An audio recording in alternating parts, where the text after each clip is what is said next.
to the Monday, June 24th, 24th episode of Morning Coffee and Chat. Hope everybody had a good weekend. Sorry, I got a Microsoft warning over here over the chat. Good morning, Tony. Good to see you, bud. Oh, man. I am so glad this week's over, or last week's over with. It was so freaking hot in that place. My make line average temperature all week long, where all the vegetables and stuff are kept, 100 degrees. I have a thermometer hanging right above the make line. There's 100 degrees, and as soon as I turned around, 3 foot behind me, 114 degrees. Saturday night when I worked, it was 120 degrees back there. So, needless to say, my back was sweating down the back of my legs, and well, the front was too, just not as bad. But I am so glad this week and those 90-degree temperatures are over with. We had some rain the other night, shot through here and didn't really affect the temperature. Then it was just more humid. I haven't even looked to see what the hell this week's going to be like. Yeah, sweating out them impurities. You're sweating out to everything is what it was. The impurities, the ingoodities, everything. No, I didn't say update. I said, what the hell's the temperature going to be? What's it going to be? 84 today. Oh, man. Look at that. 84 today, rain tonight, 85 tomorrow, rain and thunderstorms, 79, 76, 81, 82, 72. Wow. Looks like it might be a pretty decent week this week. Good morning, me, not you. Good to see you, man. Thank you. Thank you very much for the ring light, man. It's already came in so handy. I didn't keep. I try to be as transparent, with you guys as possible. And yeah, the other night when we lost.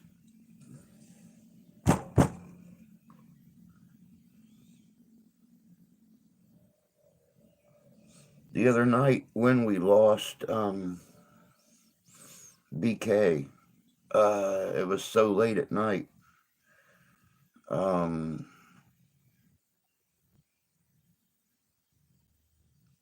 Let's just say that he was buried out in the yard under the soft glow of that ring light. It's the only thing we had that could light up the whole area. So we could lay his little unicorn blanket in the hole and wrap him in it and everything. So it's, even without an investigation, it's already become an invaluable piece of the household. And I just want to thank you again for, in a sense, taking part in our saying goodbye to the little guy. It was the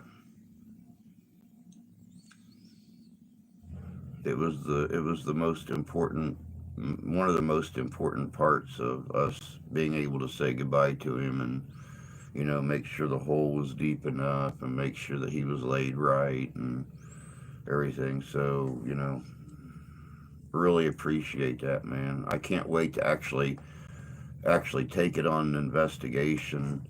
It lit everything for about 15 square feet. So great, beautiful light, man. Beautiful light. I love it. Yeah, it looks like the heat's gonna break. Yeah. Oh, God, I told myself today was going to be the first day.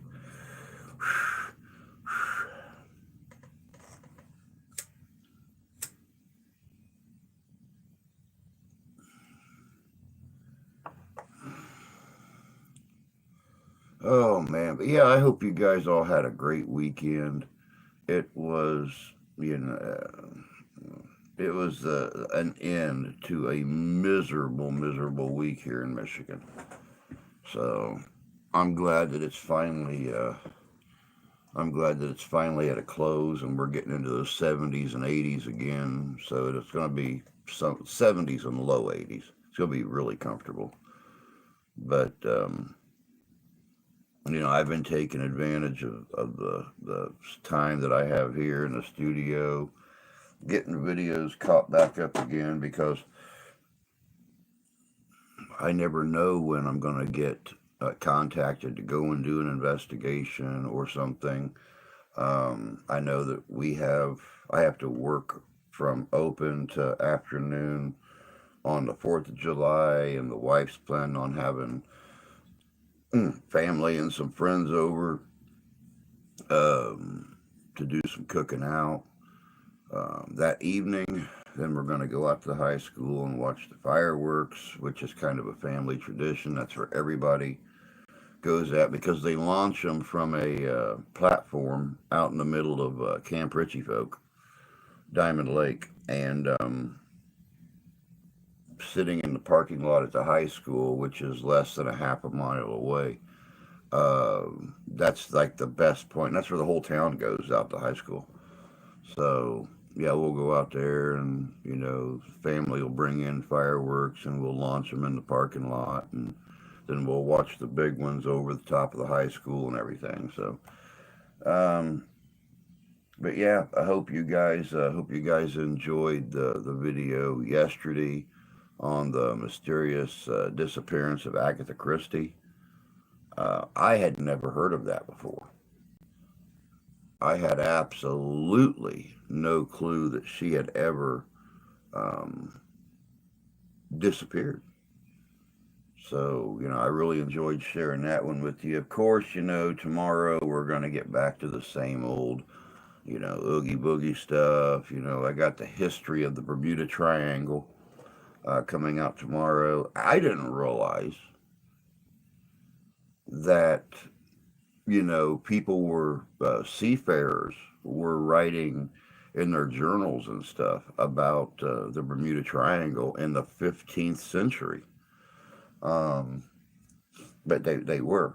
And I never knew the numbers of vessels that have actually disappeared in that area. So uh, that's going to be a real good one. That's going to be a great one.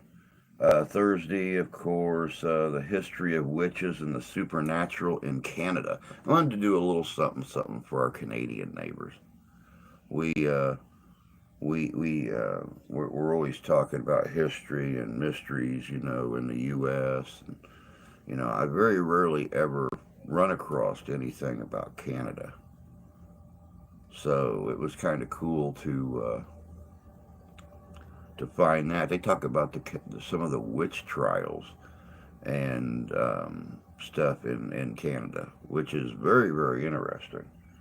Um, and then, of course, next Sunday, um, we've got a little something, something, a little ditty on Jack the Ripper. They actually we go into a lot of detail on all of the suspects and who history believes the Ripper really was. Um, I'm not going to go into a lot of detail on it. I'll just let's just say that who history really believes the Ripper was, he could never be brought to trial. It was impossible. So, and no, I'm not talking the supernatural. I'm talking an actual corporeal being that was out of the reach of the police. So, we'll see what you guys think about that. Oh, so how the hell are y'all? I see there's 4 people in here watching. No reason to hide back in the shadows. You can come out and play.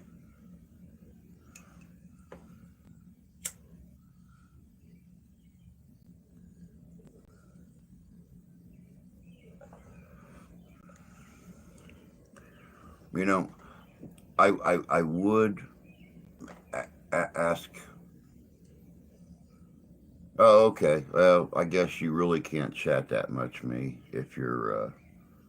I mean, not legally. I don't. I know that they passed laws here a few years ago about being caught texting and driving and on your phone and driving and stuff like that. But when you're when you're driving down the interstate and a state police officer passes you by and he's holding his phone like this, it kind of makes you, you know, kind of makes you want to disregard the law a little bit. So I don't know what it's like where you're at, but yeah, I mean, when you're going, 75, 80 mile an hour down the interstate and here comes a cop,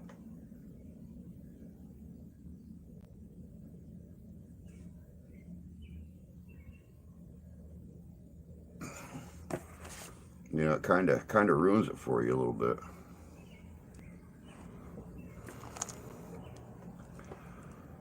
Sitting here trying to clean the cobwebs from my brain. I don't remember when it was. It was Friday morning. No, it was Saturday morning. Saturday morning, I got up and I felt really weird when I got up. And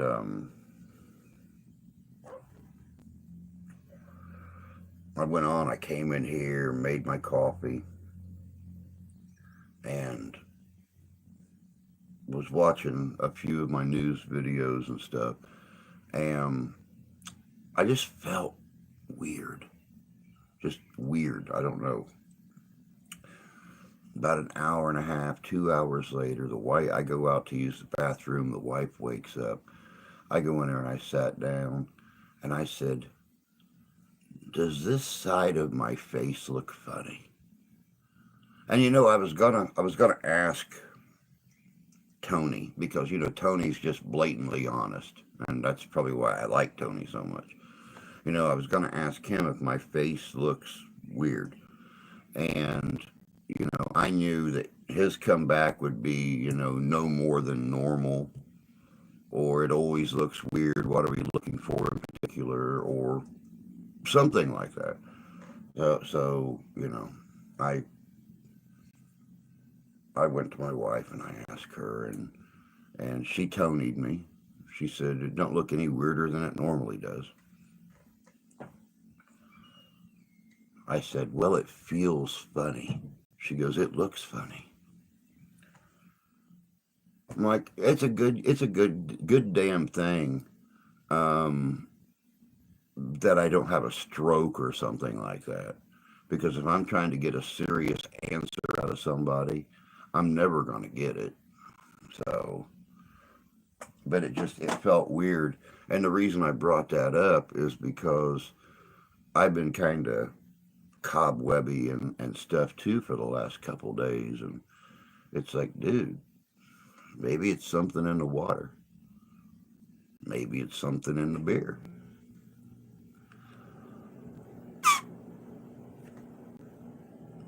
No clue. Shadows would make honest judgment tough. Well, and sadly, I have no other way of lighting over here. I have no plug-in over here anywhere to put in a light on this side. So I've got this blinding ass thing on the desk right here that I have to keep half covered. And I've got that 75-watt bulb up there. And this is all the light that, not to mention the fact, and I don't know why, but for some reason when you turn on this camera, it automatically drops the light level 2 or 3 points. Well, you know me, if uh, if I could afford to pay for a doctor visit, um, I would go back. But I've actually not been to a doctor in several months since they decided that my wife makes too much money for us to have state insurance, but yet she can't get insurance through her work on me and the daughter. So, but the daughter, because she's under the age of 18, still qualifies for state insurance. I, on the other hand, do not. So, I've not been to a doctor in multiple months. And we can't afford to go because even though she makes such great money, we still live paycheck to paycheck here. So, as a matter of fact, I put my check in the bank um, Friday, and what wasn't needed in the bank, I got to keep.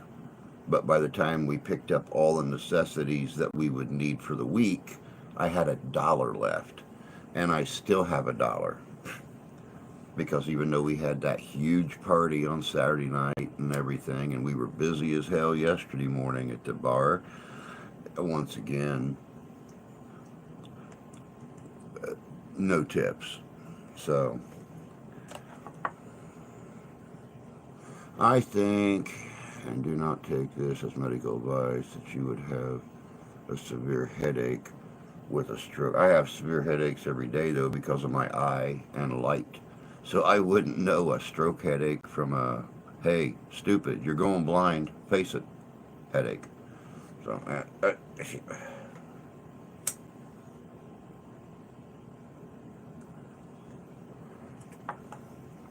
I mean, that's just, and yes, I have heard that when you do suffer even a light, even a light stroke, that you do have some kind of a headache or something like that. You think so? I don't know nothing about them. Um, when Grandma had her stroke, we had no clue. We had no clue about but hers was a massive stroke. The doctors were even shocked at how bad her stroke was, that she could even still talk or walk or anything else. They said it was a massive stroke, and how it only affected her memory was astounding.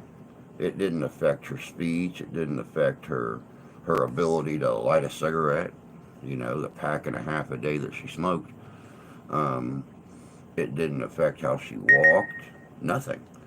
So, yeah, it was. Who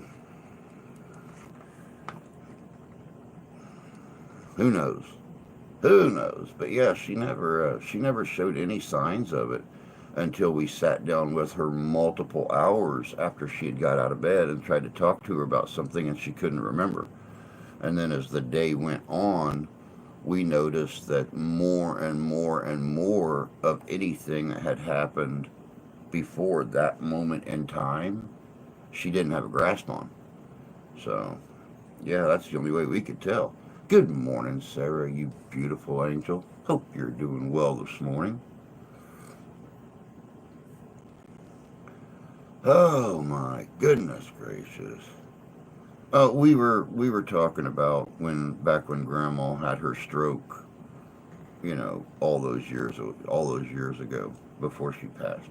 Um, how she didn't show any signs or symptoms of it.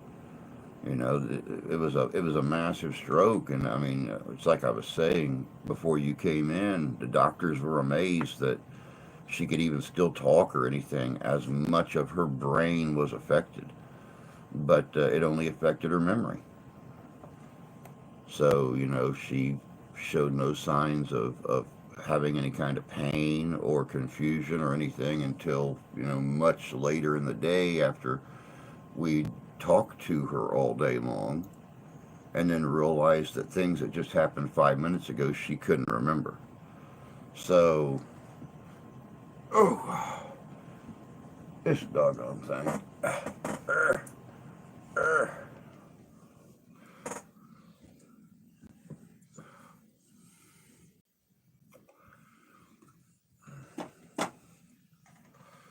Oh, my mom's stroke was similar, loss of some short term memory. See, it affected grandma's short term and long term memory. I remember sitting and talking to her when Steph and I were just dating, and she was telling me stories of her grandmother and her mom and dad coming from Poland and the city that they lived in. There being a hill. Basically, the city was around a hill, and on top of the hill was a castle. And talking about her grandmother living until she was like 110 years old and still moving around the house and cooking and stuff like that. So it's like just, hey, Squatch, good to see you, bud.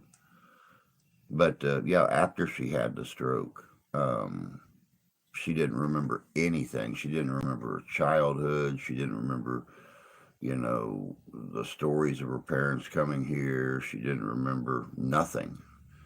But at the same time, she didn't remember things that happened 5 minutes ago either. So that I could tell mom had long term memories intact. Yep, and it's amazing how it works. I mean, some people it affects their long term memory, some people it affects their short term memory, some people it affects their mobility, their vocalization, their cognitive abilities. Just being able to put a sentence together, um, and it makes sense. Being able to find the proper words to put into a sentence.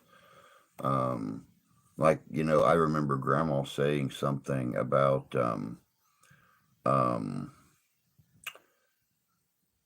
oh, I remember what it was. She couldn't put the right words in a sentence. She would come up with some crazy, I mean, you know, um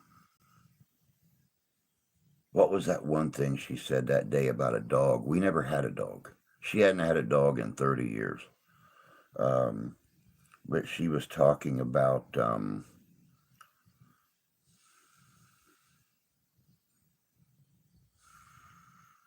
something about, yeah, we need to get the dog out and get dinner started. You know, something like that.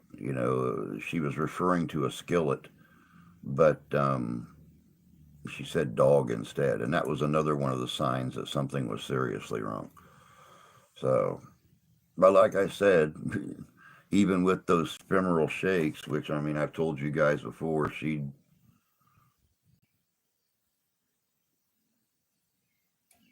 constantly, um, but that woman could fire up a pack and a half of cigarettes a day.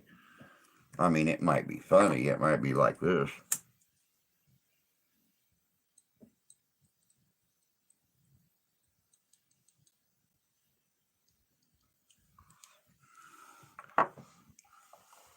but she had no problem doing it. She might meant lodge. Well, if we actually used my cast iron in the house, my mom and dad, 70s and 80s now, every time they come up, they bring more of their cast iron up here because they know I use it camping. They brought up a, a chicken fryer. I mean, a big skillet, deep walls. Um, we don't use it.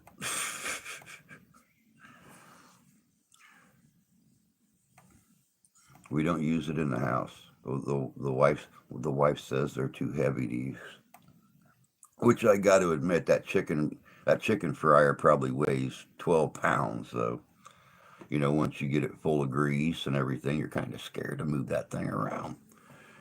I've heard some old people refer to all caste as lodge. That's very possible. That could have been what she meant. Good morning, Jan. Good to see you, dear. Hope you're doing good.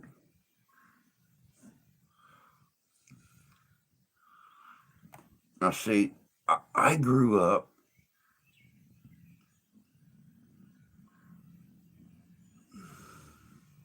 I used cast as skillets. Cast as, damn it.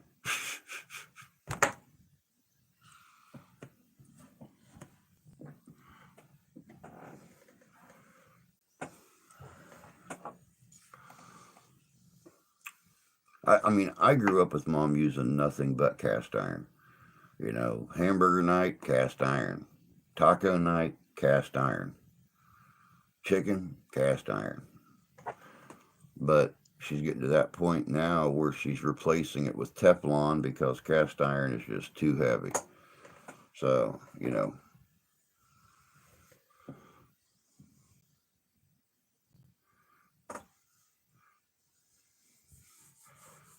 honestly, I all but never fry stuff anymore. Man, I'll tell you what, when you work at a place that pretty much does nothing but fry or deep fry, you try to eat as healthy as possible when you're at home. Pretty much every day for me anymore at work is a cheeseburger or a mushroom and Swiss burger on Texas toast. That's pretty much my everyday go to when the hunger pains start. Um, I grill me up some mushrooms, get the Swiss cheese out, throw me a couple burger patties on, a couple slices of toast, Texas toast, and that's my yeah. That thing I would probably eat every day at home if I could, but I can't because of the price of frickin' hamburger these days. God, I remember paying 70 cents a pound for hamburger.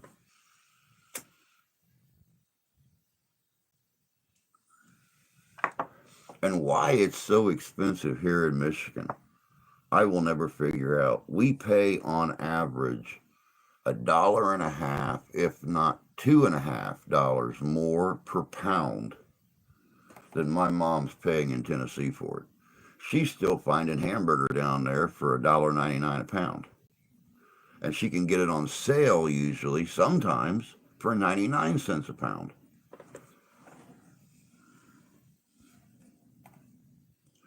And here we are paying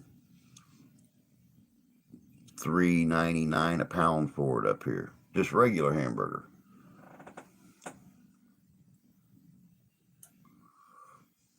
You get into ground chuck and ground round and stuff like that, and you're paying $6, $7 a pound up here.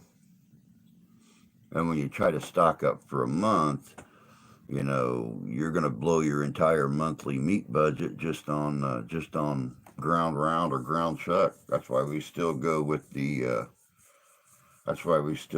ground beef as much as possible. About the cheapest I see here is above $3 a pound. Oh, I know. Believe me. Oh, goodness gracious.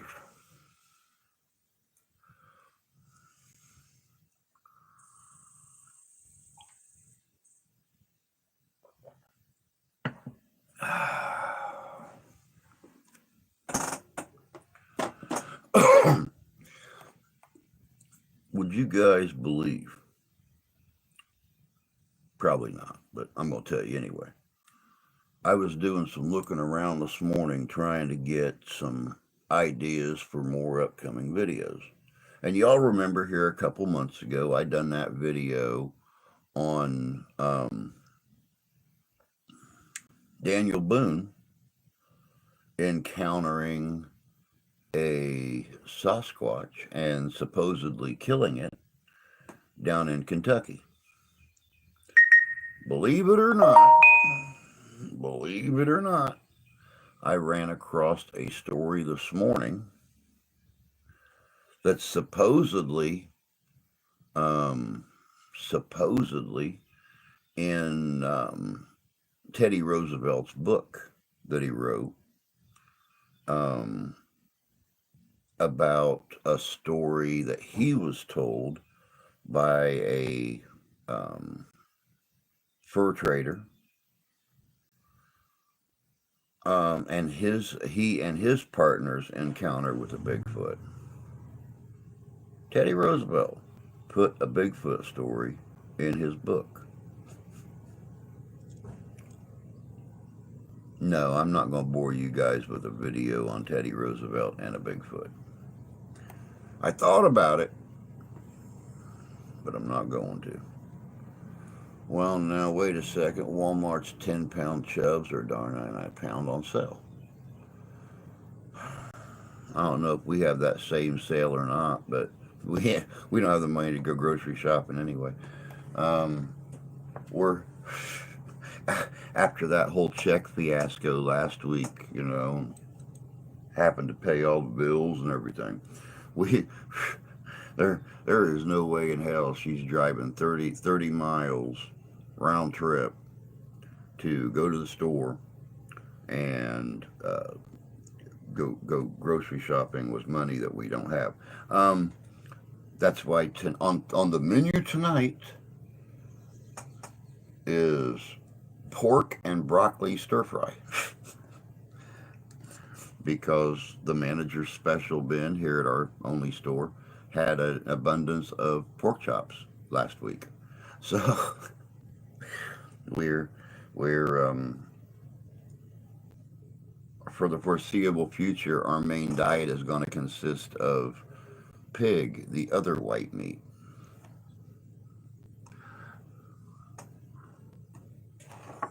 But man, I miss those 10-pound chubs. That's what we used to get at our meat market in Niles. Is we would go in there and pick up our boneless, skinless chicken breast for like $1.49 a pound, and I mean like pounds of it, 10 pounds, 15 pounds, whatever, and we'd pick up 3 or 4 rolls, 10-pound rolls of hamburger.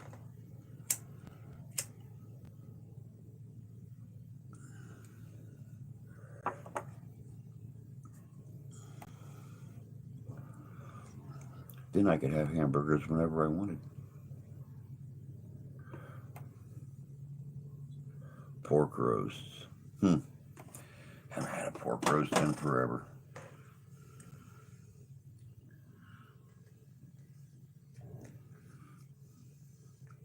See, if I had a pork roast or a beef roast, we got a bag of baby carrots in the fridge right now. We've got taters because they were on sale here a couple weeks ago, so we picked up two 10-pound bags of taters.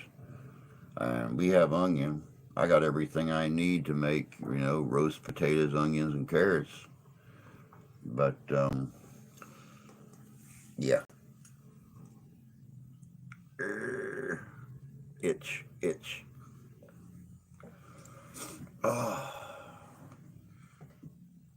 Mm. I think it's about time I have to invest in a new chair.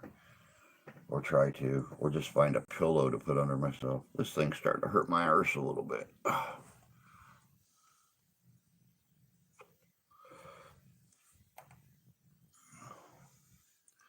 Oh, man. Goodness gracious sakes. Was planning on an investigation tonight. Sadly enough, Mark has work related things he has to travel down to Indianapolis for. So, yep, he will not be available this evening. So,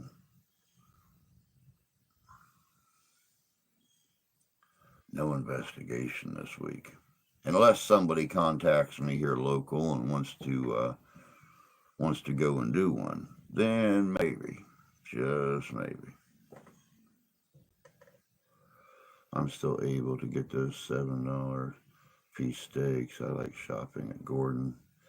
Yeah, well, sadly, Gordon's a little bit further away than Walmart is. So, we don't have a Gordon in Niles. So we got to go clear to Mishawaka which is a 45-minute trip, 40-minute trip. So where Niles is just 15 miles down the road.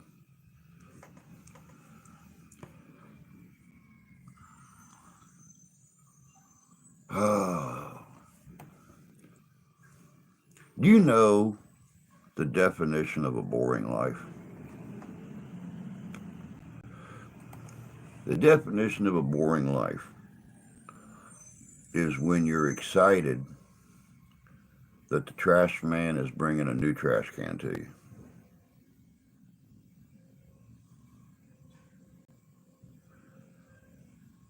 That's um, that's the definition of a boring life. I had to call the trash company the other day, and I told him, "Hey, your trash guy hit our trash can like 6 months ago and broke it down the side. You know, they don't get out of the truck and pick up any bags laying beside the can. And the recycling people, whenever they pick up the recycling, they put the can down and the wheels pop off of it." And the guy was awesome. He's like, "Dude, I'll tell you what." He said, "Pull both of them out, even though it's not recycling week. Pull both of them out. They'll pick them both up, and shortly behind them will be a brand new trash can and a brand new recycling bin for you." And I'm actually excited about it.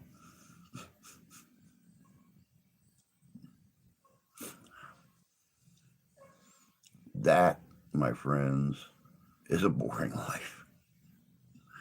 Do me a favor, if you're ever driving by and you see me out mowing the yard or weed eating or something like that, do me a favor. Shoot me. Give me a little excitement. Give me a little excitement.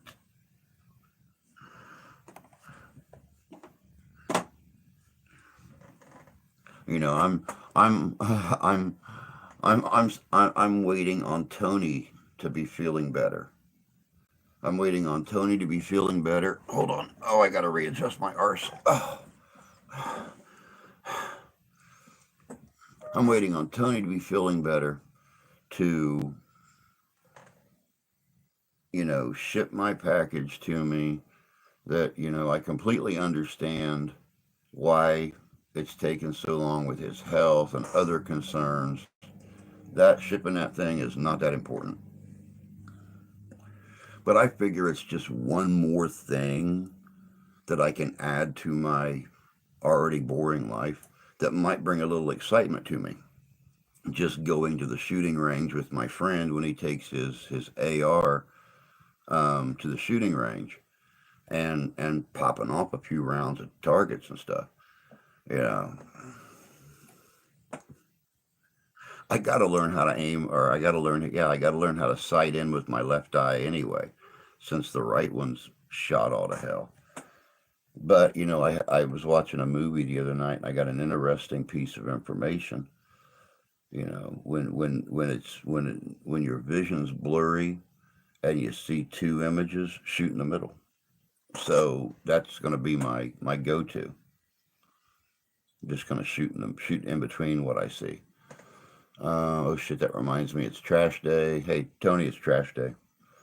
I need to see the meat I buy, except the hamburger. When y'all took us to that store last year, I was surprised at the prices. Couldn't believe how expensive things were. Which one? Was that the meat market in Niles? Did we take you to Shelton's? Or where was that? I don't remember where we took you. I look forward to stuff like that as an adult. Yeah, I do too, Sarah. But then again, after the last few months and the way things have been, especially with the kittens the last couple months, and Kenny before that, and everything. I don't take anything for granted anymore.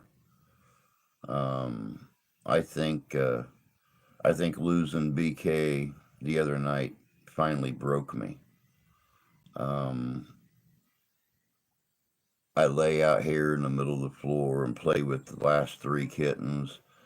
And, I woke up the other morning and, one of them was laying in the bed with us on his back, well, feetsies all up in the air, just sleeping away. Um, Went out there this morning right before the stream started, and all three of them were running around in the living room chasing each other and stuff. It's like, yeah, somebody must have slept real good last night. Three little somebodies. Good morning, Stephen. Good to see you, but hey, actually made it in here before we're leaving this time. Good timing, bud.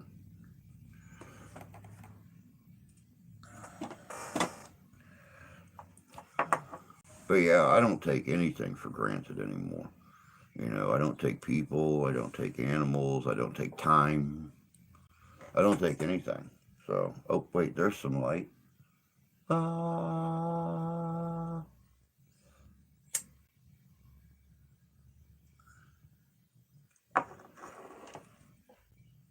here comes the sun, doo doo doo doo doo. Here comes the sun, and I say, it's alright, doo doo doo doo doo doo doo.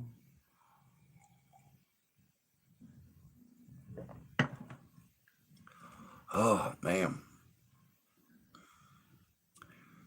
But yeah, yep. Today's going to be card day for the wife. No investigation tonight. So I think I'm going to spend the whole damn day in this room getting the videos popped up where they need to go. And yeah, once again, if you ever see me outside mowing the yard, you know what to do. Bring a little excitement into my life. I mean, don't go for the headshot. Don't go, I mean, you maim me, you know. Flesh wound, flesh wound, Tony, flesh wound.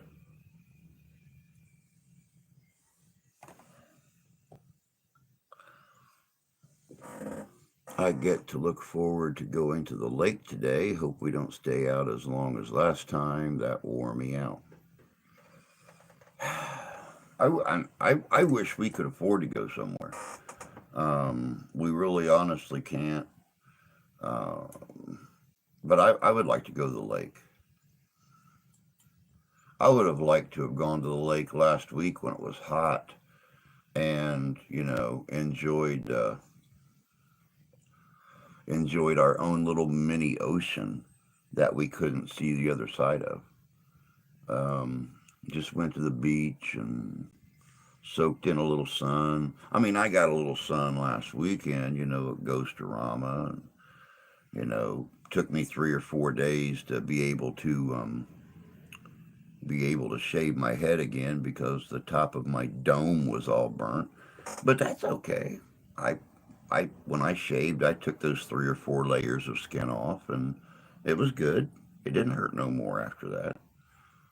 Don't forget that like button on your way in. Thank you very much, Jan. I suppose I could lop on your way. Every time I look at that, I just keep waiting to hear.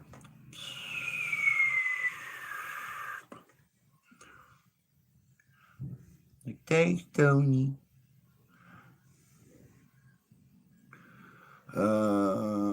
Yeah, definitely don't wear yourself out, Jan. I mean, enjoy it, but don't wear yourself out. That's no fun. I went to the lake only because I had a friend invite me. I couldn't afford it on my own.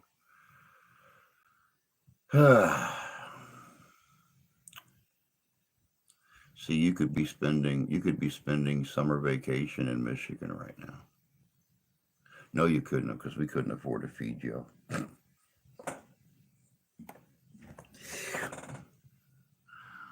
I'm just joking. We'd eat raviolis. They're on sale.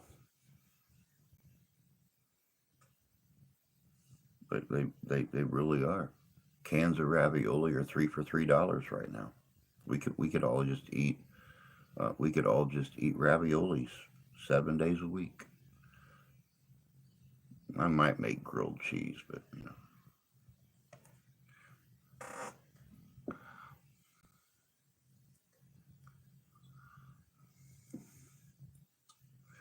I went to the lake only because I had. Oh, yeah, I can't afford to go to Michigan. That's okay. We can't afford to go anywhere in Michigan. So you're not alone, honey. You're not alone. Sarah, I would let you stay at the cabin.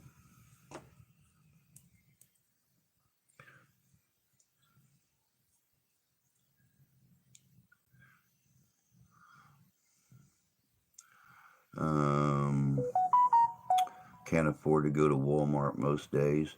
It's been so long since I've been to Walmart, I don't even remember what they look like anymore. I mean, it's literally been almost a year since I've even been to a Walmart. Please install the insulation and interior while you're there. That's it. Go on vacation, Sarah. Work the whole damn time.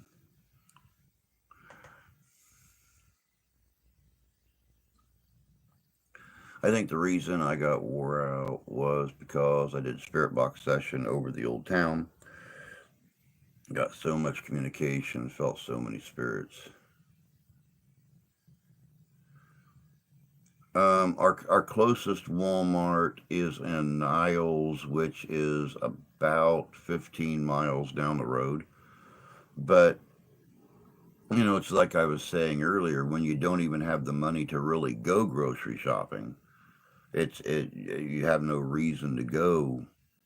When we go into Niles and to go to Walmart or something, it's because we've our rich relatives died or something like that and left us a couple $100 to go and actually stock up.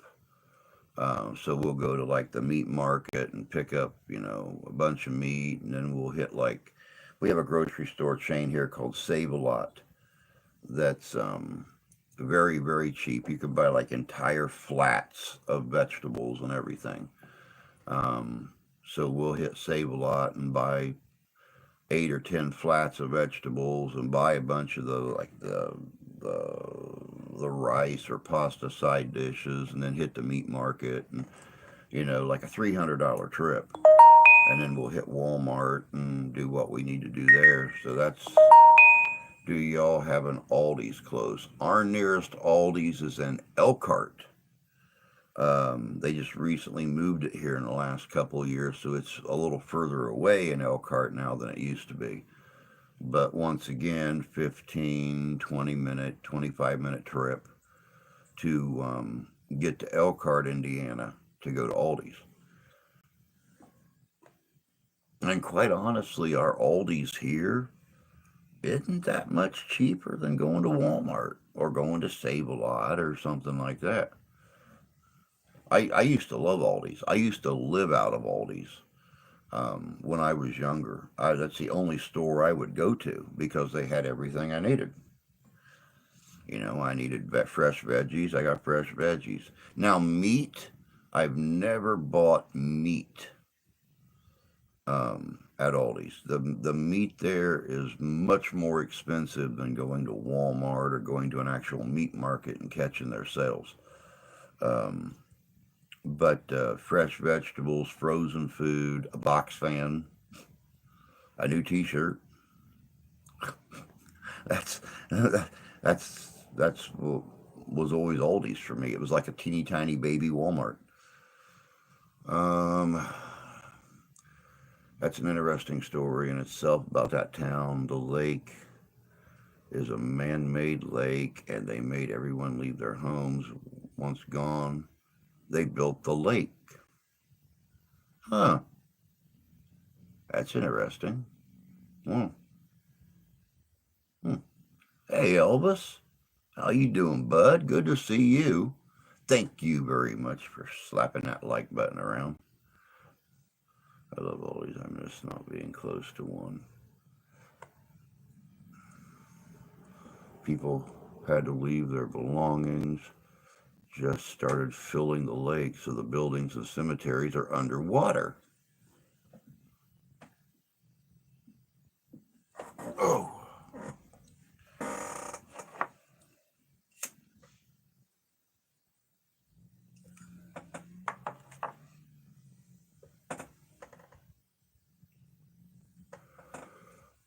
we have a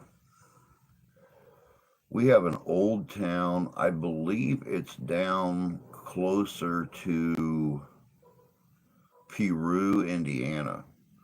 A reservoir that went through when they built it, Mississinawa,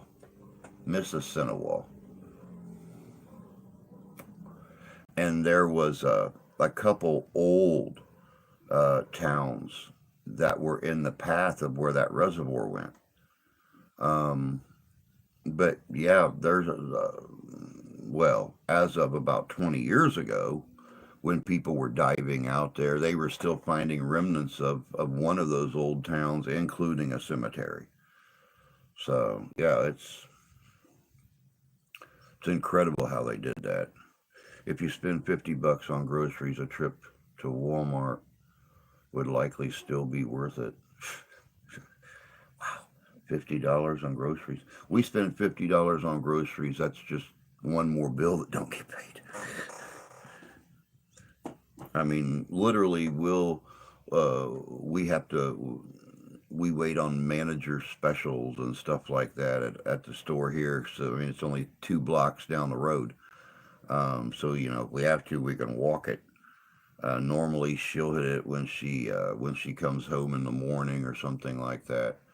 Because she gets off at 6, the store opens at 6. By the time she gets in town, it's almost 6:30, and she'll hit whatever's on sale and bring it home for that day or a couple days or something.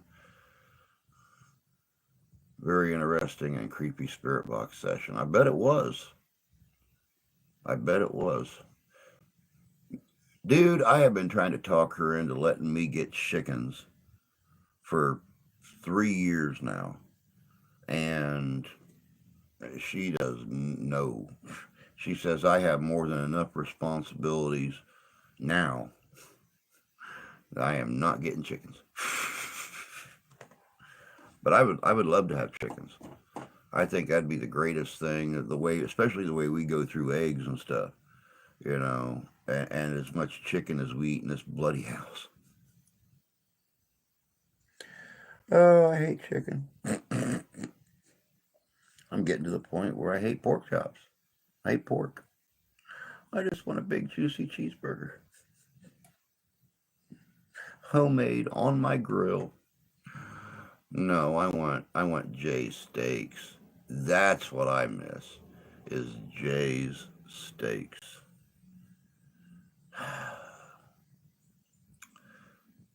You don't realize how much you miss um, friends visiting from out of state until you start to really, really start to miss how they cook. Let me see here. Blah, blah, blah. Even my shaman was surprised at what I was getting. Yeah, I would say so in a location like that. That's got to be, wow. We plan to do free range chickens at the cabin. That's what Steph's dad used to do. He had his big pen where the chickens went at night, but every day he would go out, open it up, herd them out, because he had about, all in all, probably 2 acres, 2.5 acres of land out in the country. And um, he had like a swampy area that went all along the back of the property, and then the south side of the property was fenced in, but the east side of the or the west side of the property was all field. and country. So, he had to constantly watch for coyotes or, coy dogs or other predatory animals that come up there and killed his chickens. So, I love my girls. Been having to keep an eye on them in this hot weather. Oh, I'm sure. I'm sure. I seen yesterday, Jan, you guys had some storms, potential storms, that were supposed to move through your area. I was watching one of our local storm chaser channels, and they were showing, Missouri, Kentucky, into Ohio, into northern Pennsylvania, stuff like that was all under the potential for storms. So I mean that kind of made me feel a little better that you guys weren't, blistering. Wish we weren't. Do you have a place for chickens? Oh yeah, oh yeah. Well, I got a place right out here that a nice little chicken pen would go. But yeah,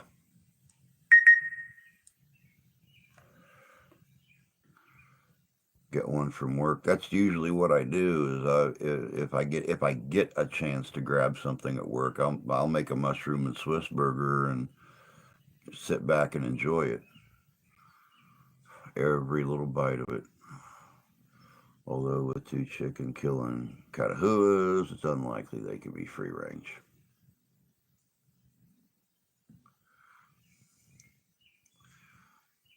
Unless we had a little rain. That's all. Good morning, Danny. Good to see you, bud. Hope you're doing well today. I almost got a hold of you yesterday. I really wanted to do an investigation today or tomorrow, but Mark has to go to Indianapolis for some kind of training. So there wasn't going to be one. But yeah, I almost got a hold of you to see what y'all were doing. You and Crystal, or damn it, this chair. God, do I have a pillow in here somewhere? Pillow, pillow, pillow. Where'd my pillows go?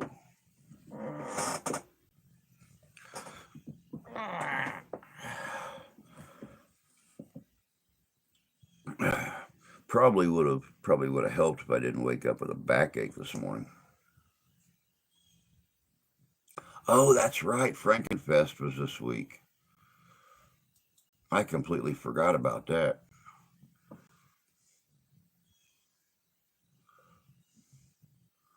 We didn't get enough to settle the dust. East of us had storms. I was on the road to Frankenfest. Yeah, I completely forgot that Frankenfest was.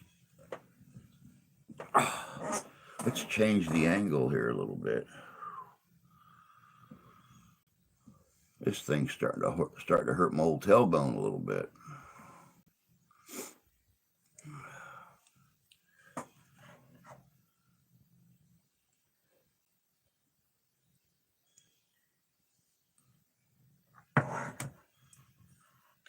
I was watching a video the other day. Go figure. Once again, hashtag boring life. Um, and they were talking about, it was from one of those, big YouTube creators like Nick Nimmin or something like that. And they were talking about, you know, when you come to trying to increase your views and stuff, look and see look and see what's trending. And I thought, hey, you know, instead of just, flying by the seat of my pants to make videos, I would go on and see what kind of historical stuff was trending with viewers on the platform. And it went well. Good, good. One of these days, I would like to hit Frankenfest with you. I've still never been to one, so I would really like to hit one with you. I remember when you got that chair. Yeah, it's only been a few years ago she got me this chair.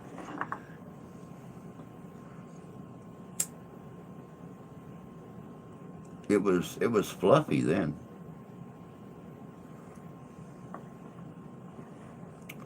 Um, Damn dude, be the trend setter, not the follower.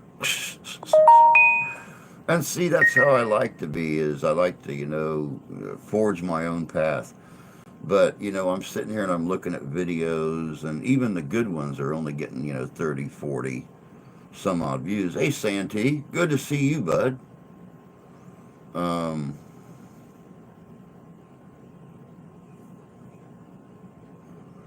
but yeah, I got on there and I was looking to see what the trends were, and the biggest trend right now,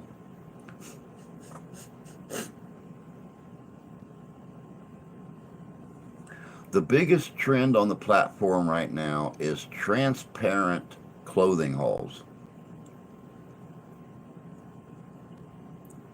Transparent clothing hauls. Don't worry, I will not be wearing any see-through mesh or lace clothing anytime in the near future. I promise. I swear to God, I will not.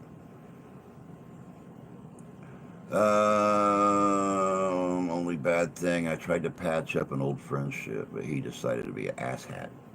So done is done. Sometimes you have to walk away. You really honestly do, and it's sad, but you really you really have to. Some people are that way. They really honestly are. And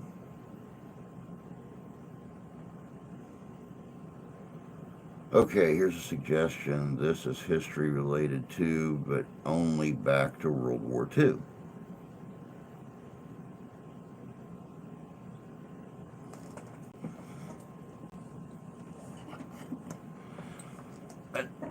I just happened to be glancing at the chat, Tony, and what you just put. Look up military equipment bids and small arms.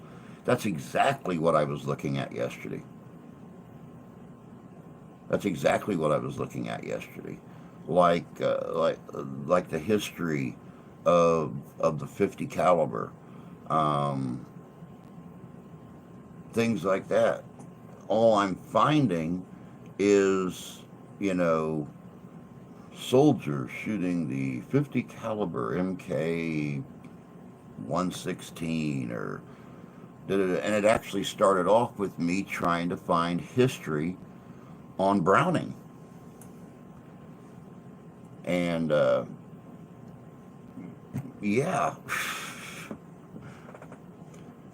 you know the guy he pretends to be. I know exactly who you're talking about. I know exactly who you're talking about, Danny. I mean, you tried, bud.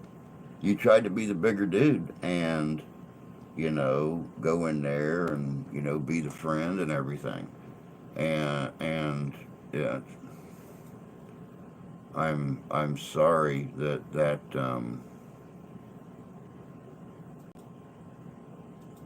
yeah, I'm sorry that didn't work.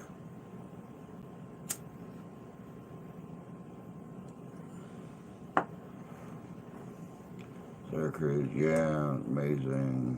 It went viral, in my opinion,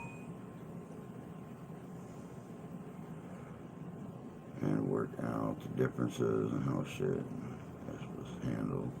Posted today. Some people do not love.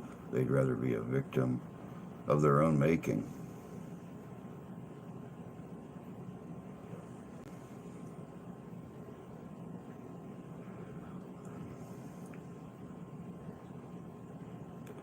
I don't even know what a Hawktaw is. What is a Hawktaw girl?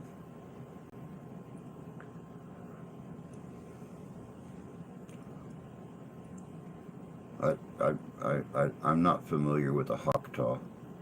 I know a Choctaw girl, but I don't know what a Hawktaw is.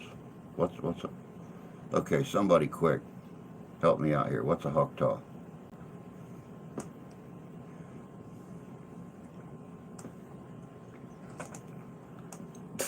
But here, perfect example of the trending thing.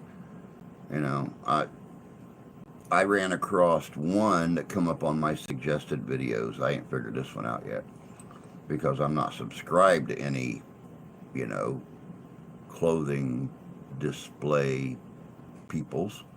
But I had one pop up and I was looking at it and I was like, I'll check it out. What the hell? And I clicked on it and this chick had just put up a video 12 hours before. She had 125,000 subscribers, but had 800,000 views. It's like, dude, 800,000 people had sat down and uh, watched this chick try on transparent shirts. It's like, if you are that hard up for a pair of nippies, man, Pornhub is cheap. It's free right now.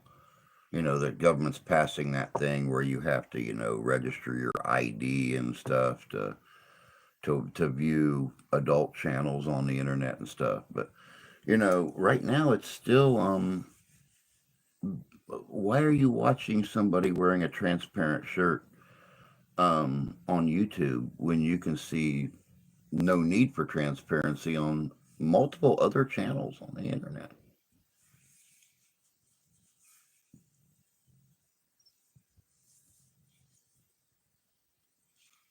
I don't get it, but I'm not supposed to, I guess, because I don't worry about it. Blah, blah, blah, blah, blah, blah, blah, blah, blah, blah, blah. Let me see here. Agreed. Wonder how. Just Google her. You'll see it. She spits on your tool to go to town better. No friction. Oh. Oh.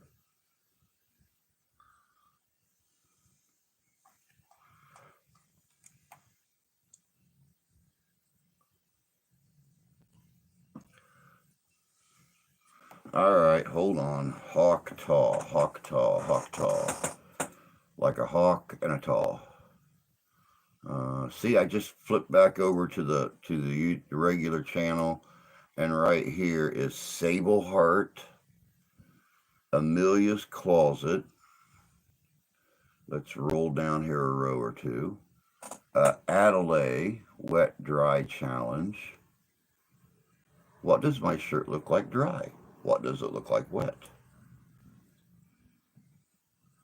Let's see here. Hawk, tall.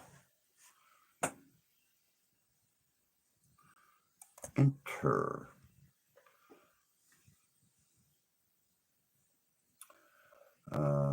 Hawk tall girl deletes social media after goes viral. A hawk tall girl interview becomes a meme. What is hawk tall? That was my question, dude. TikTok is going crazy for this viral street interview. Hawk tall girl. Hakata, Hakata, Hakata. USS Kitty Hawk. Hawk tall Kitty Hawk. 1966, 1967 Vietnam War home movies. Ooh.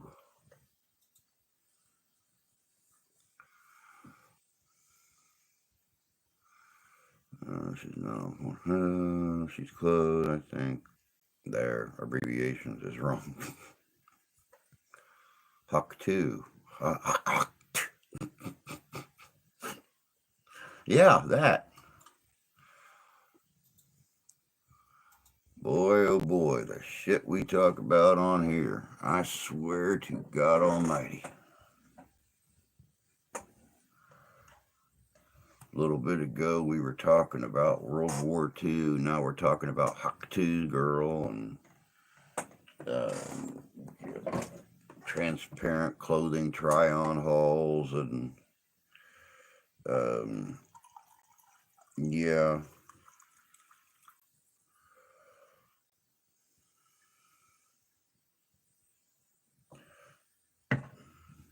Wait, it didn't bring it up.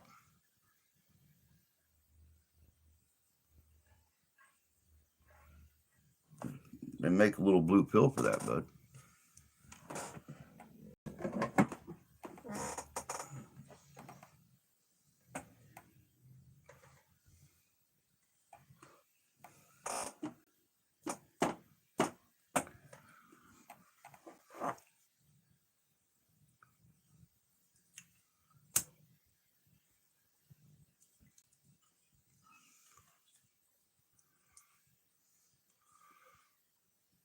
If your clothing is transparent, why wear clothes? I can answer this question. This is something I know because it's illegal to walk around naked. But it's not illegal to wrap your body in saran wrap and walk around. Just like this platform. We'll use this platform as a perfect example.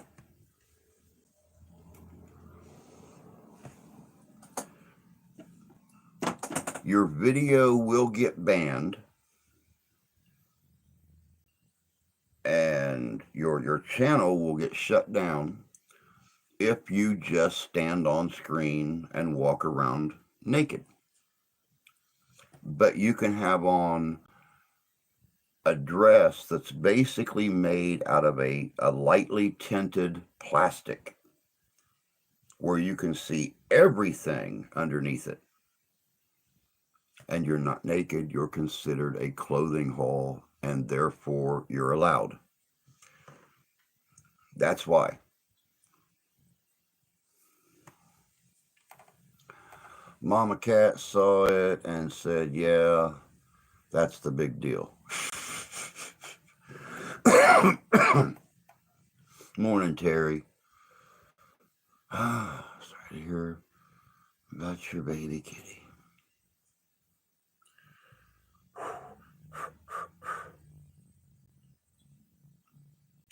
I'm trying to tell myself this is going to be the first day that we don't just kind of lose it. It's been that way for 4 days, 3 days.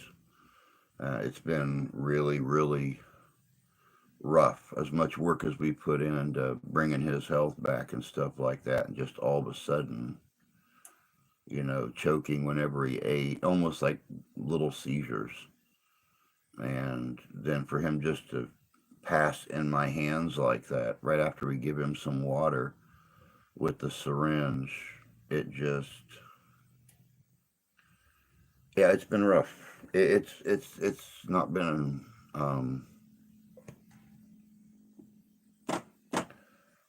yeah, and change the subject. But thank you very much, Terry. I really appreciate that, honey. I really do. Okay, ladies, do you want to try out wearing some cling wrap? Yeah, a lot of them might as well be. We see women every year at the beach with crochet bikini tops, nips and all. Yeah, exactly.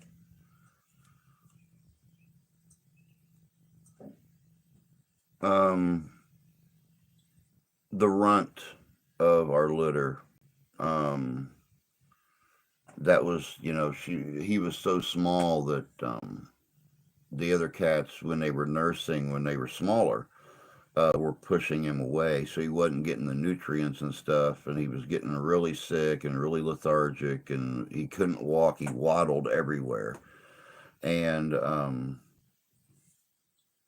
about a month ago we started syringe feeding him and getting his strength up, and then all of a sudden we were mixing wet food with the milk. And he was taking that. He was starting to walk better. He was actually running at times. He's still waddling, but it just Steph, was taking him on car rides. He was poking his head up. He was looking around. He was really loving it. And Friday,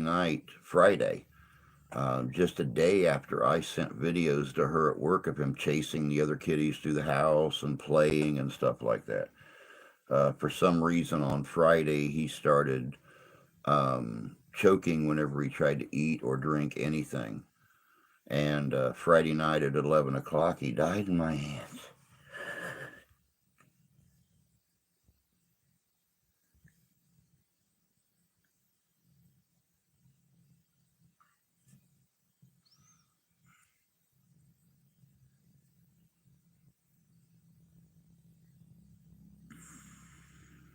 It's been a rough few days, just walking through the house, seeing where he used to lay at, and um,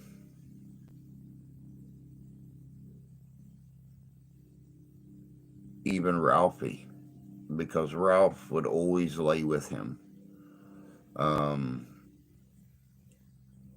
well, Ralph and little RJ, little Ralphie, would lay with him all the time, and even after we buried him. For Saturday and Sunday, Ralph would the other kittens would all run under the table where he would lay at on his blanket all the time, and they were looking around and stuff. Ralph would just go over there and just lay under the table. He wouldn't come to us. He wouldn't respond to us. You could tell he was really really feeling it. And today he's acting a little more normal, but yeah, it's all the time that we committed to feeding him and bringing his health back, for him just to bottom out and drop like that, just um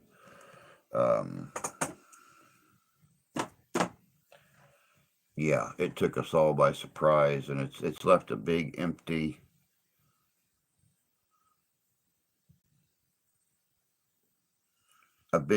hole here. But we've taken that whole bad thing, and we flipped it around, and we've started paying more attention to the ones that are well, and playing with them and stuff like that. So,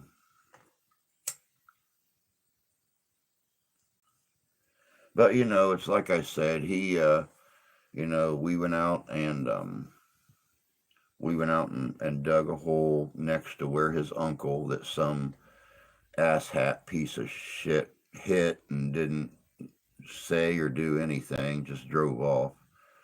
Um, we dug a hole, and we put his little unicorn blanket that he laid on down in the hole, and laid him down there and said our little words and things, and rolled the blanket back over him, and I got back on my butt. Damn it, this is gonna hurt when I move. Come on. I gotta find a pillow. I gotta find a butt pillow.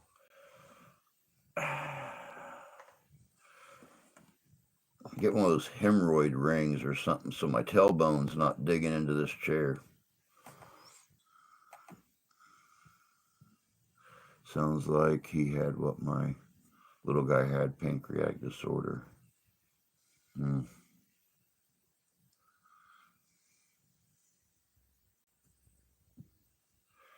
Just watch a positive movie today, thinking Ghostbusters. Dude, I still got like a month until it hits the streaming channels.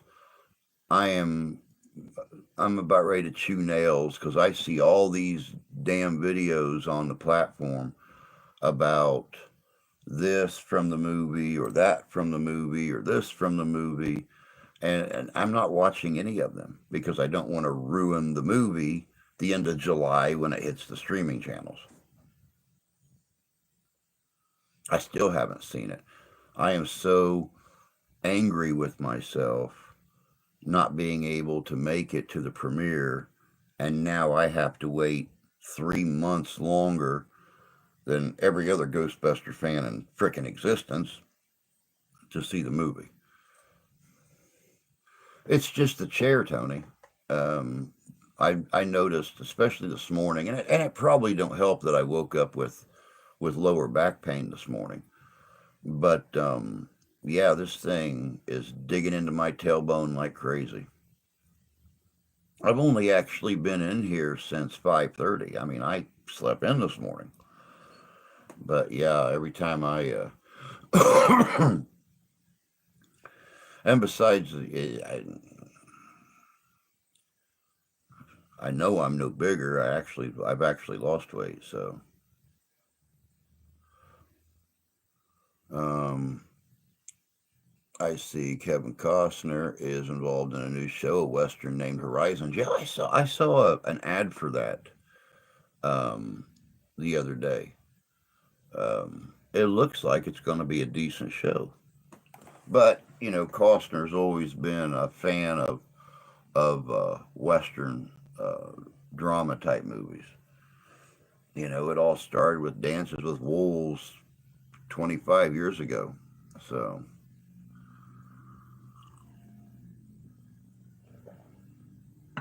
and besides that, Danny, damn it, you know, you you know what I want more than life itself right now. And if I watch that movie too awful soon, it's just going to make me want it more. And I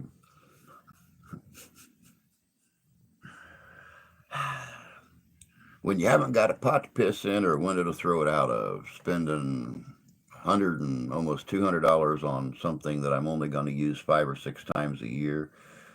Well, I mean, I, I may I may occasionally wear it to a investigation or something like that. But I mean, yeah.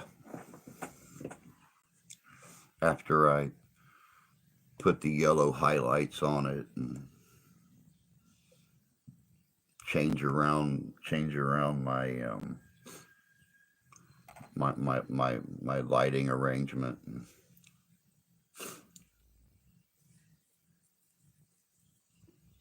And in 2 years, when the next movie comes out and the packs are completely different again,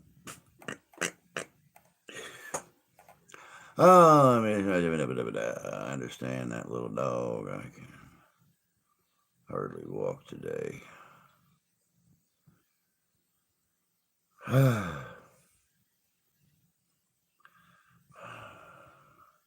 No country for old men, dude. And not to mention the fact, with you being at Frankenfest, I know that you were not just sitting in one location. You were up moving around a lot.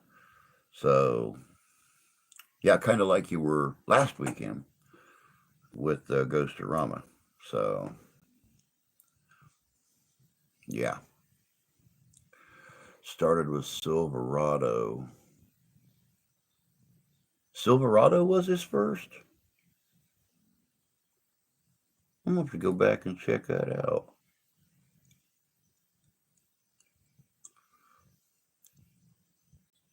Although Costner's performance in it was a bit cringeworthy. I love Danny Glover's line in it. I don't want to kill you, and you don't want to be dead.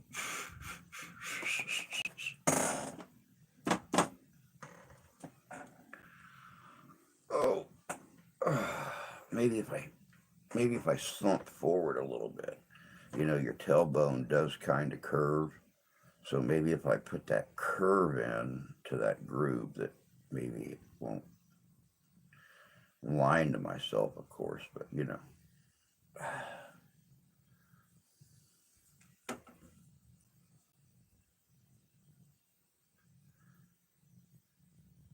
Yes, we investigated the lighthouse Friday night. 3:15 investigated since 2008. Wow. I've never investigated a lighthouse. That's one thing. I can't sit like that. That hurts my upper back. Um, I've always wanted to investigate a lighthouse. Always wanted to check out uh, a haunting on the lake, whether it be a lighthouse or be a lighthouse keeper's house or just an abandoned house on the lake. I mean, with the um, with the environmental effects that wind or water or storms or whatever has on activity. Um,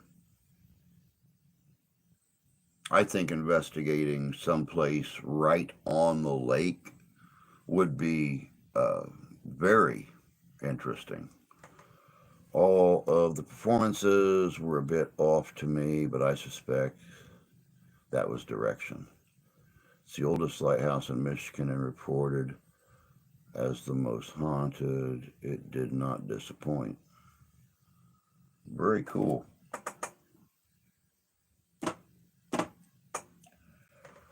Very cool. Well, I'm glad that it did not disappoint. Mm.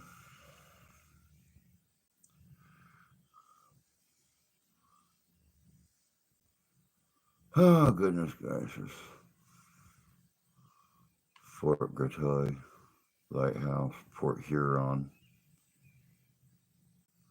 Now, Huron was very, very active with the fur trade, with the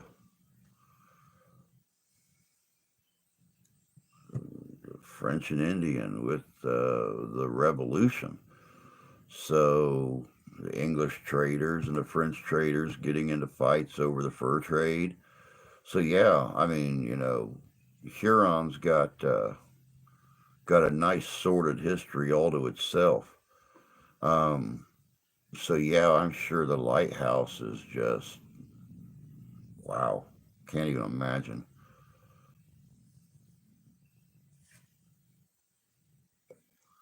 Silverado did restore the Western to the movie business fold, though. Hmm, interesting.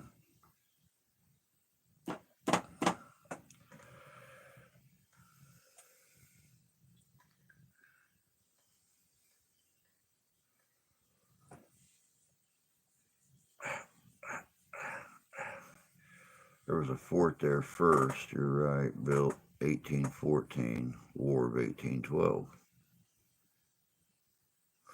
Well, I mean, that's like, you know, Mackinac.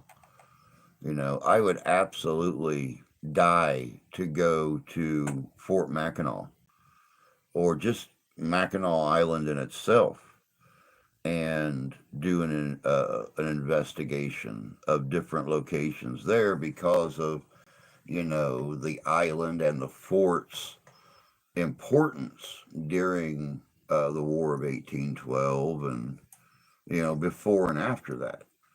The whole fort saw a changing of hands on a few occasions, which I'm sure were not smooth going. And what little bit of defense and offense that it played, there were injuries, there were deaths on the island and in the fort, the area surrounding the fort. So, yeah, I would absolutely love to. God, I'd love to go up there. Been in Michigan for almost 9 years and never been to Mackinac.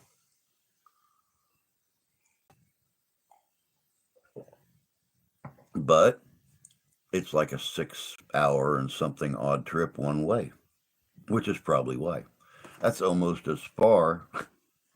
That's almost as far as going to my mom and dad's place, 2 states away. So yeah, it's yeah.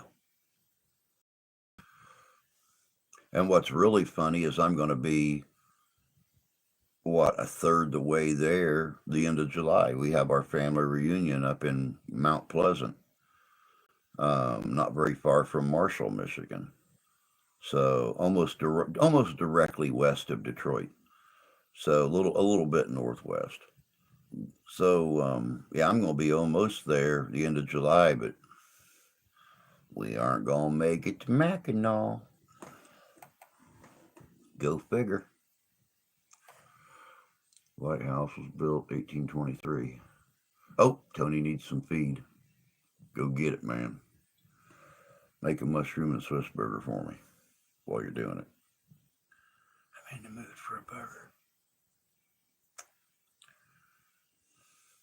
I want a burger.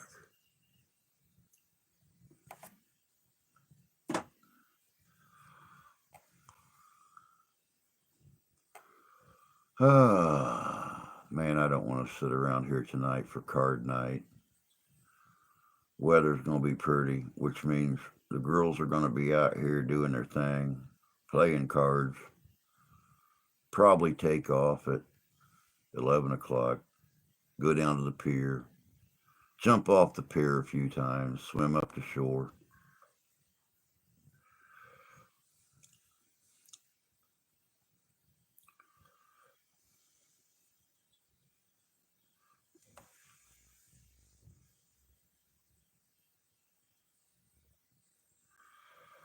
We're planning a trip for September to Curtis, Michigan, maybe investigating Fayette if we can. Just have everyone chip in for trip and cabin rentals. Hmm, maybe. Be interesting. Good morning, Maritza.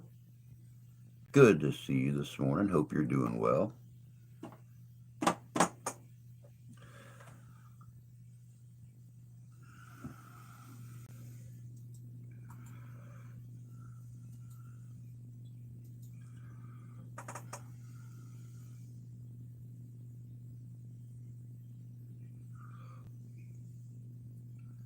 Oh, well, if there is such a thing, guys, you know, happy Monday, beginning of a new week. Fayette is near Escanaba. I'll have to look it up on a map. I'm not familiar with that area.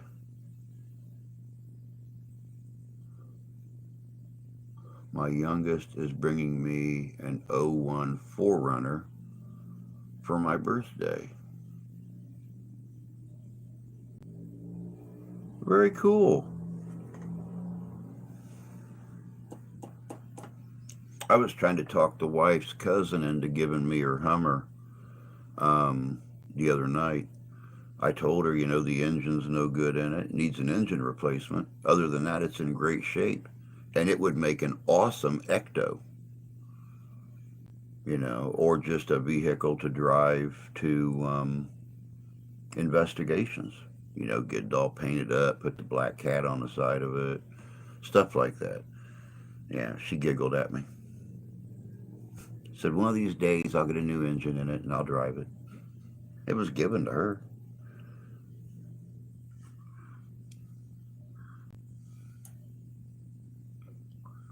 It was her mom. She drove it for like 4 or 5 years and then decided, you know, um, I don't want it no more. I'm going to give it to my daughter. And it's just sat there. What you doing Wednesday? Working. Open again Wednesday morning. Probably be home by 3:30, 3 o'clock, something like that.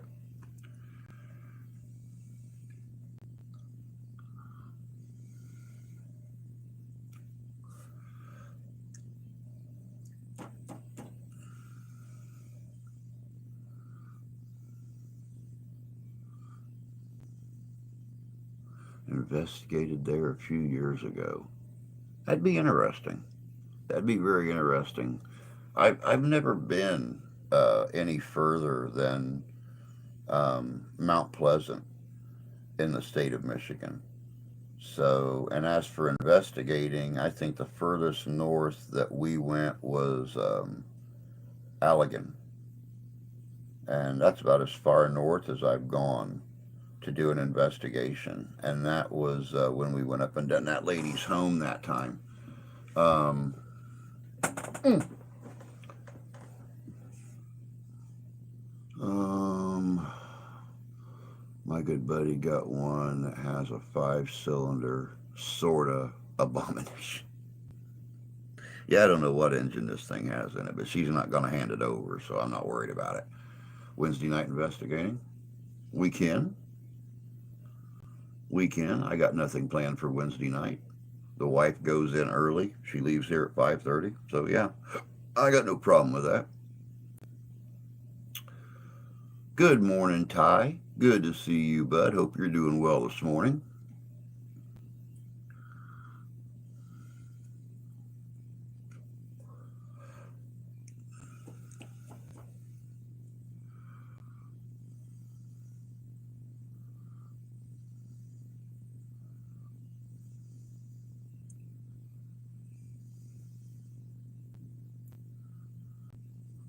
Besides that, Danny, I got this brand new ring light here, rechargeable ring light that me not you sent to me.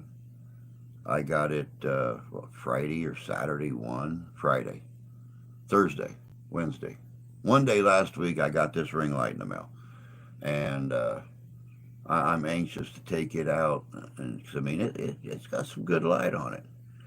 So yeah, I'm very anxious to take it out and see how it works at night on the newer. Will be two vehicles. It is a major task to change different type of engine in a lot of vehicles. Hmm. I just wish it was possible just to stick an old crate motor in one of those things, and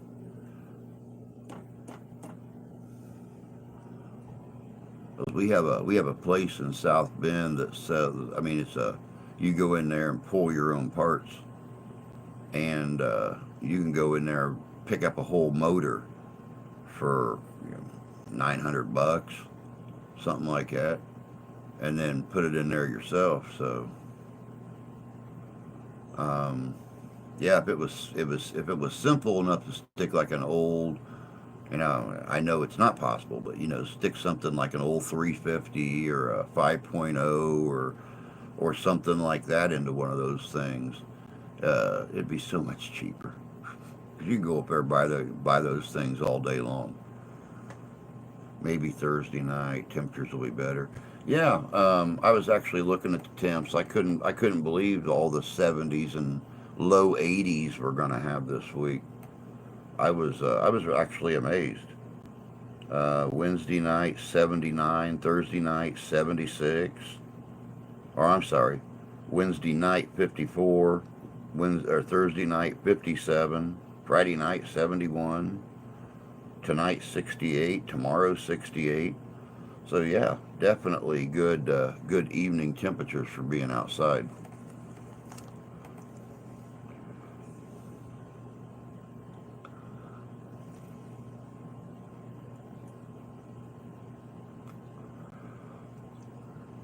It would be possible, but the computer control stuff would not work. It would have to be engine and transmission, most likely. Yep. Not unless you got lucky enough to roll up in there and find a Hummer that had the whole ass end of it tore up and the front end's still in good shape and no one's pirated any parts off of it. Just pull the whole Hummer engine out and rebuild it, and yeah, and then hope and pray that all the computers and stuff will hook up to it.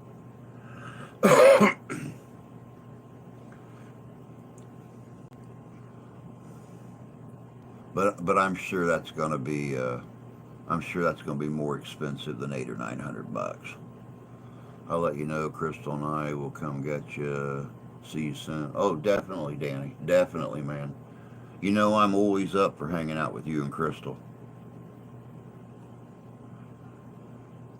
See, I have 4Runner coming, and I have 350 sitting right here.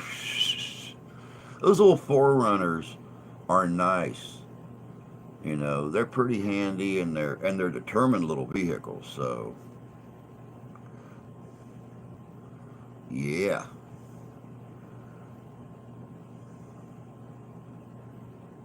And even though I grew up in a Ford household, I like a good 350. I gotta unload the car and keep working on the basement. Has the water receded any, Danny, in your in your downstairs aquarium? I'm sorry, your downstairs in-house swimming pool.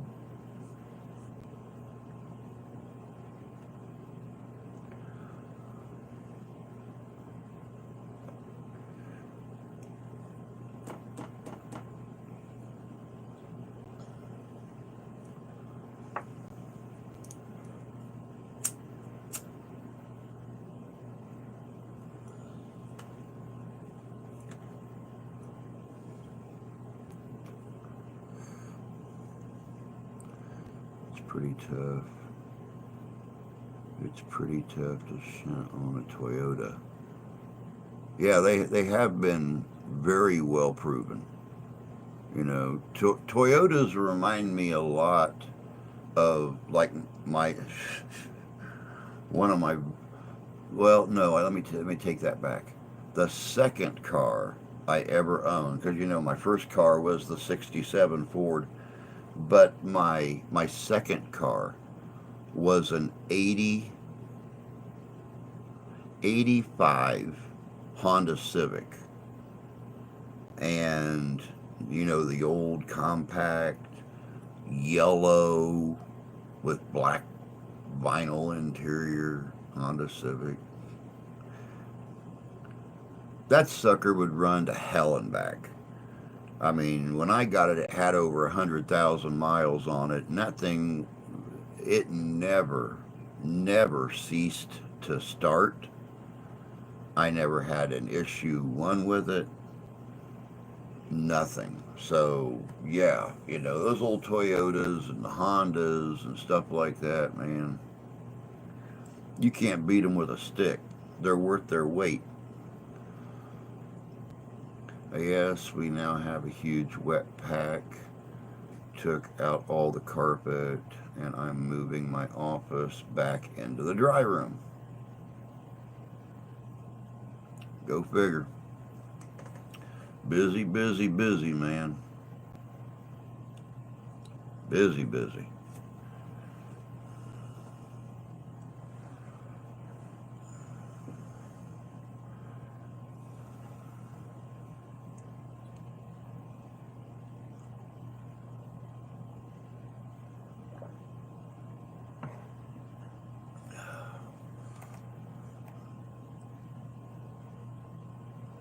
I do, however, still prefer Chevrolet.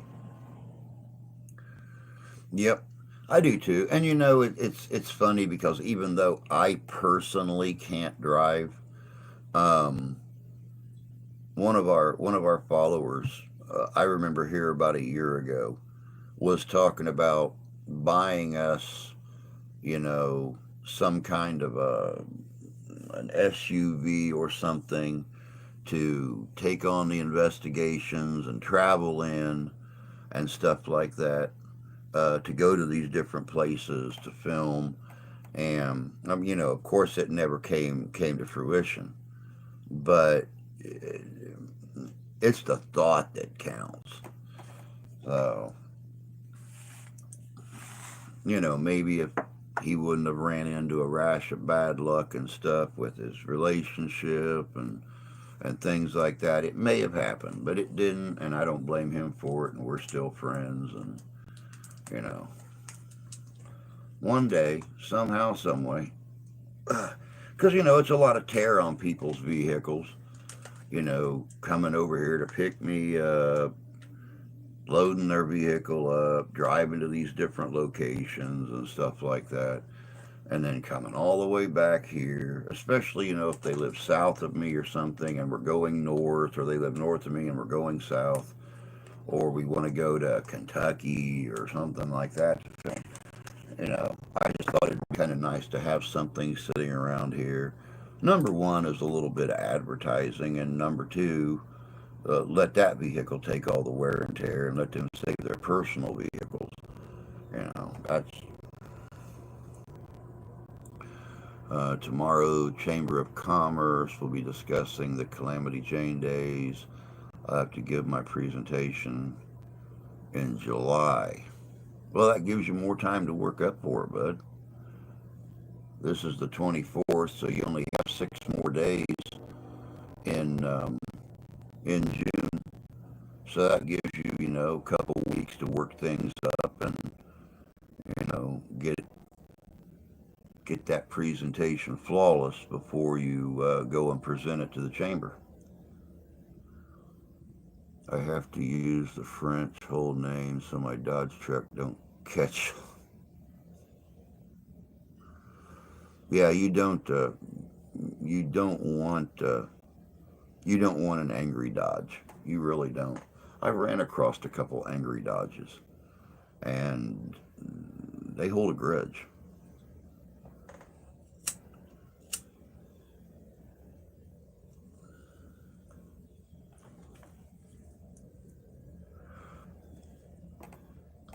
I have my presentation ready.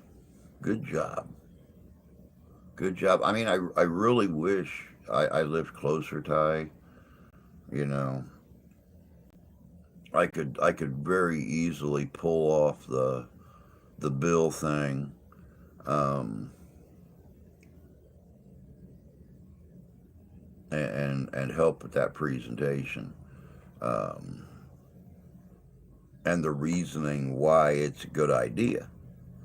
But yeah, that's just, if I took off walking now, I might make it there make it there the day of your presentation. Maybe.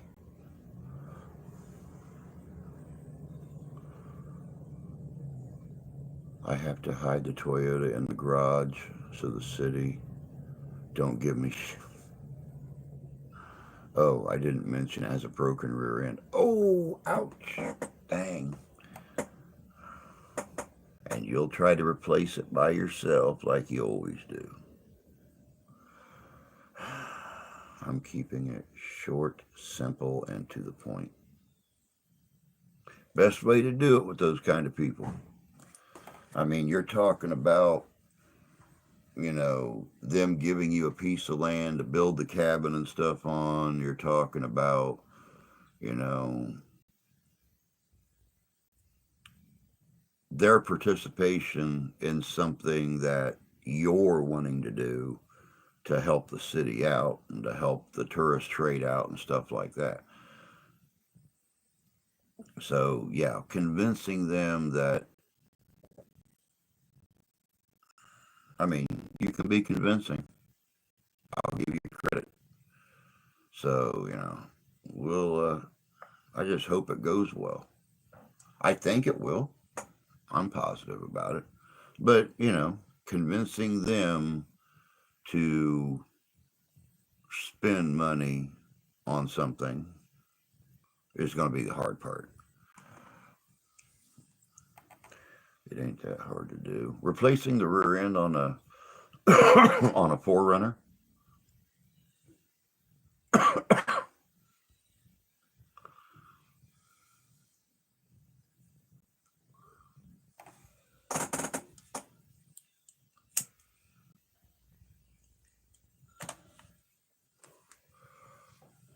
Exactly. A couple of them are semi close to my age.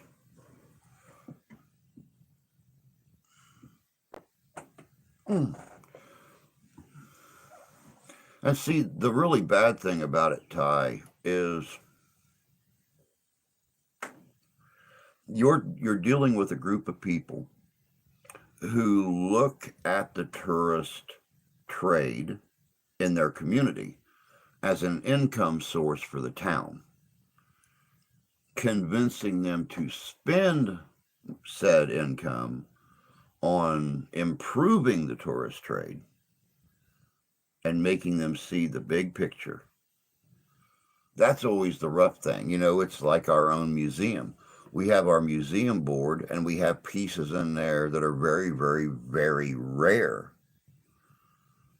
but convincing them to spend $12,000 on an environmental regulatory, heater air conditioner to keep the temperature regulated, so things like the Freedom Apron and stuff like that don't continue to rot away. That's the hard thing. They like being on the board, but they don't like the responsibilities that go along with being on the board. So, yeah, that's always the hardest thing, and that's something that we ran across with the meetings here a couple of years ago, trying to get that heating and air conditioning unit, and still to this day, there's no heating and air conditioning unit. So, yeah, that's definitely the hardest thing. A lot of those committees, you know, like the income, but don't like the idea of spending said income on, or parts of said income on, you know, ways of increasing the income.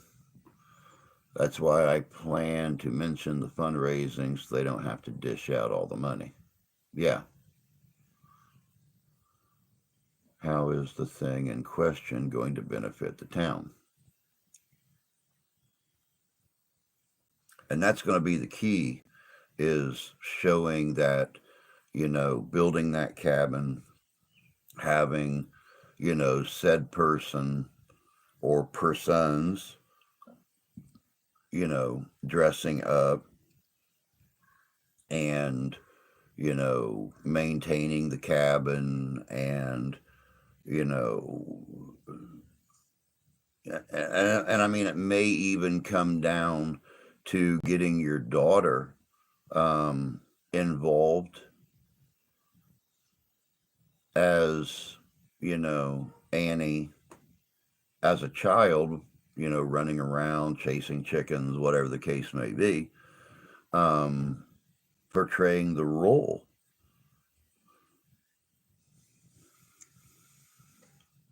Um, that is the question that will be most on the officials. Yeah, exactly. How's it going to benefit the town? Well, they have Annie Oakley days, so, but they don't have anything of her old homestead still existing. So, by reproducing her homestead, it's going to draw more people in to see how she lived when she was there. So, I mean, it's going to benefit regardless. Not to mention, just as a museum slash tourist attraction when Annie Oakley Days is not going on. So,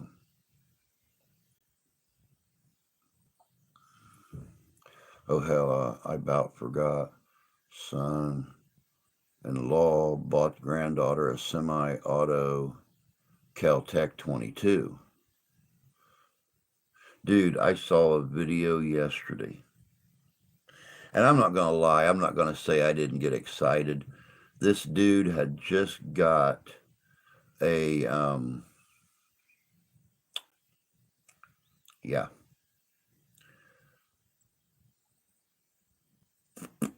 uh, um, um, a big boy, not a golden boy, not a yellow boy, a big boy. And I think it was what was it, a 4040 or something like that. And he was eating that thing up.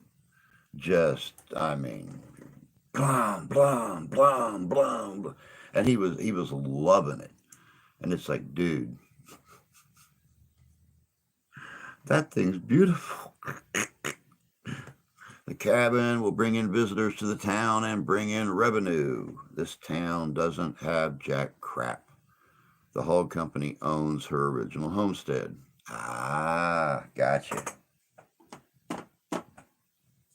And isn't it really funny that when a company or a business owns the property of a historic figure, whether they do anything with that property or not, or they just let the cattle walk across it and graze, or the hogs or whatever, they don't want to do anything with it. They don't want to part with it. They don't want to, build on it. Nothing like that, because that would take away from their property values. So, yeah, getting a company to part with a piece of historic land, is a huge pain. There are a few stores, couple restaurants, but no grocery stores. Closest to grocery store is Dollar General. Well, I mean, it's kind of a grocery store. Most of the Dollar Generals are switching over to the super dollars. They just got done spending a month here in town at our Dollar General, putting in the coolers, brand new coolers along two of the walls, putting in a fresh produce case and all frozen foods. And yeah, our Dollar General, even though they didn't increase the size of it, they just crammed more crap inside the little building that was there. So now it's yeah.